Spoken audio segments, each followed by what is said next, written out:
Alright, welcome everyone to the discussion portion of the video. If you want to see the reaction commentary or whatever the fuck you want to call it, click the link down in the description below. And if you want to listen to me talk about the episode, you can stay here. Or come back when you're done with the other video. Anyways, now we're here. We just watched episode 6, Surga Monkey Part 1. Start of a new arc. We met Kanbaru, who is a new girl. New harem edition, I'm guessing. Probably not, though.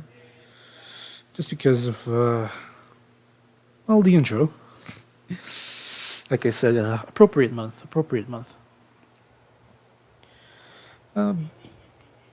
This episode it's the start of an arc, so it feels very straightforward, as it always does. There's also a lot less it's more so just kind of give us a lot of the initial information regarding the arc. So if we go through the episode, we go through clips. Start off with Araragi meeting Hachikuji, and they talk a bit. Talk about how he's gonna go study at her place. Kind of going back and forth, and she teases him. Since him and Senju Hara are going out now.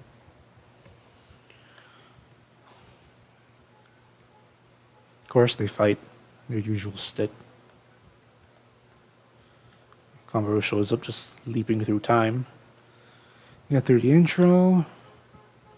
Haven't gone through the lyrics yet. Probably do that in the next episode. Sorry if you hear that cars are passing on the road. And here we have this image with Senju Hara facing Araragi while Kanbaru is way in the back, kind of looking onward. I have my theory as to what that means. I'll save that for possibly. I don't know. I'll save it for when I feel it's appropriate.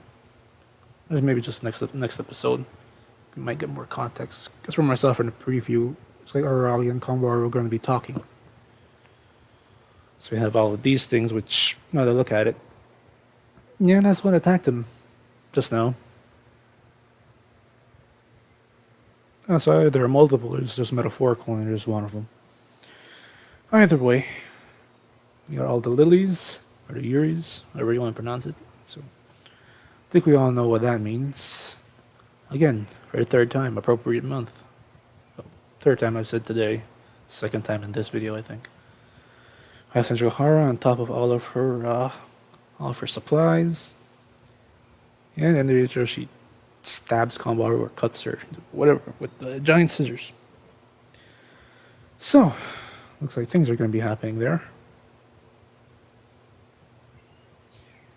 Yeah, she's been following him, well, trying to catch up to him, but he states later that she's been following him for a while.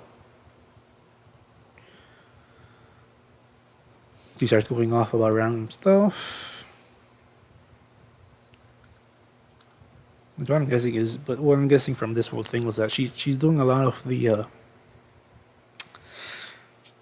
she's talking about a lot of this random unimportant things to try and get to the point, but she's really just trying to feel him out basically. Because here, after she goes off a bit, she asks him if he's noticed anything strange today. Apart from her, not really. At the study group. Then I picked up on that where she guessed Senju Hara was the one that was tutoring him. Just because he mentioned good grades, which that didn't really make sense to me either, because there is Hanekawa in the class too. Okay, she leaves. Hachikuji shows up.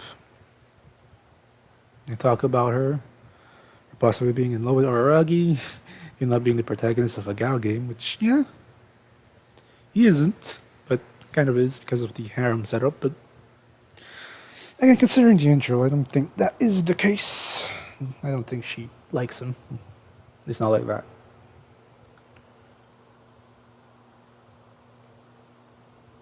They're studying. Of course, Senju Hara seeing him. He's watching her. He's staring where he shouldn't be staring. While he should be, studying.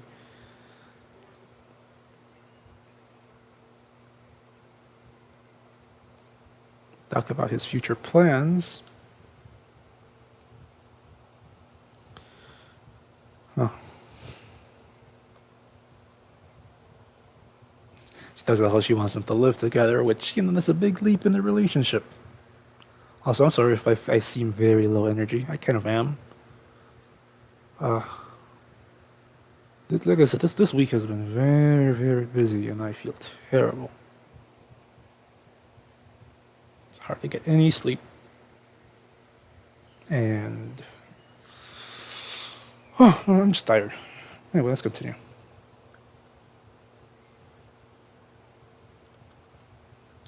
Let's go through. They continue for a bit.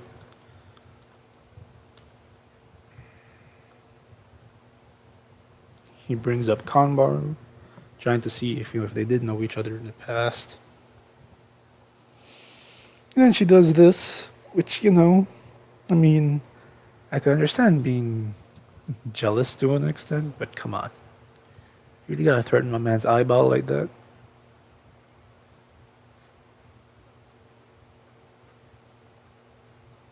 He sweet talks her.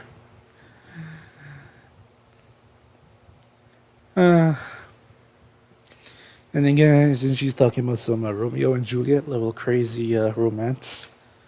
Personally, do not understand myself. And Araki doesn't want that either. Makes sense. And she talks about how Nakamura learned about her secret first. And that's probably the root of the issue here and why Kanbaru was following Aragi around. You feel like I'm saying his name wrong. Just the way I talk. This is already very odd.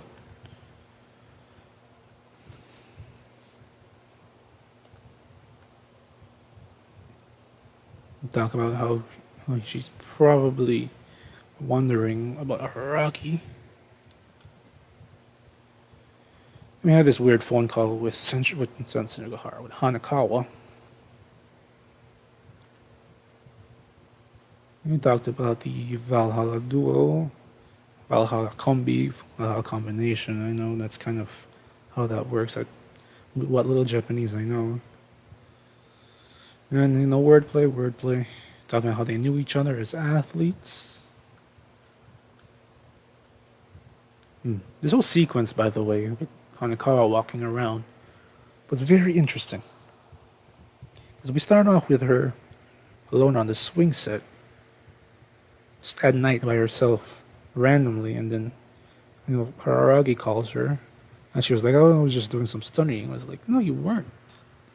Like, you were alone at night on a random park swing." It's like, that's odd. And you get the whole secret of her walking around all these cars. It talks about how Aragi and Senjugahara are very locked up in their own personal bubble. And with the only exception being each other, I'm guessing. And then the conversation ends, like she walks around and she ends up back in the swing, but now she's on the right swing. I'm pretty sure when she got the call, she was on the left swing. But it could just be my imagination. I don't know. Also, whatever is on the background look like faces. Phone call ends. Talks about payment she got for Oshino. He forgot it, of course. Then,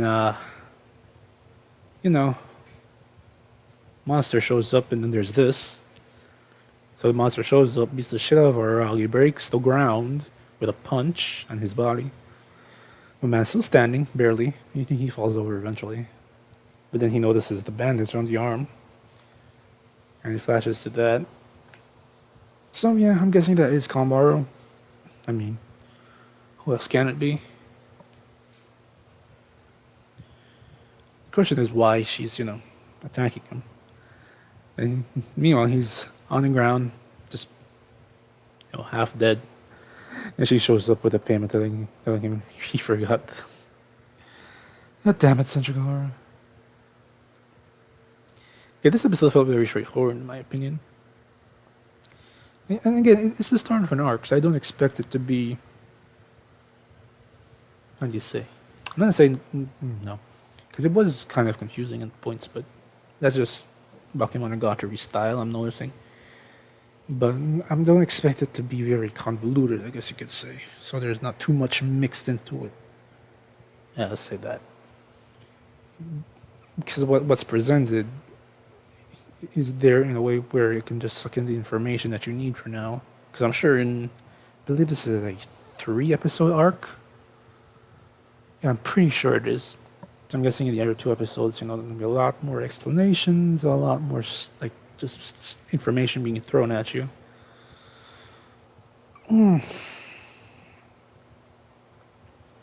Yeah, I don't have much to say about this episode, mainly probably because I'm tired and just feel horrid on inside and out. I'm just gonna stop the video there. I'm probably gonna have to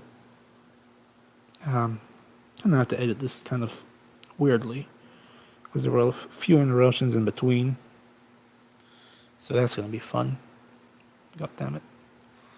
But well, that's my problem. Other than that, I'm gonna thank you guys for watching. If you enjoyed the video, leave a like, comment, whatever it is you want to do, and I'll see you guys next time. Peace.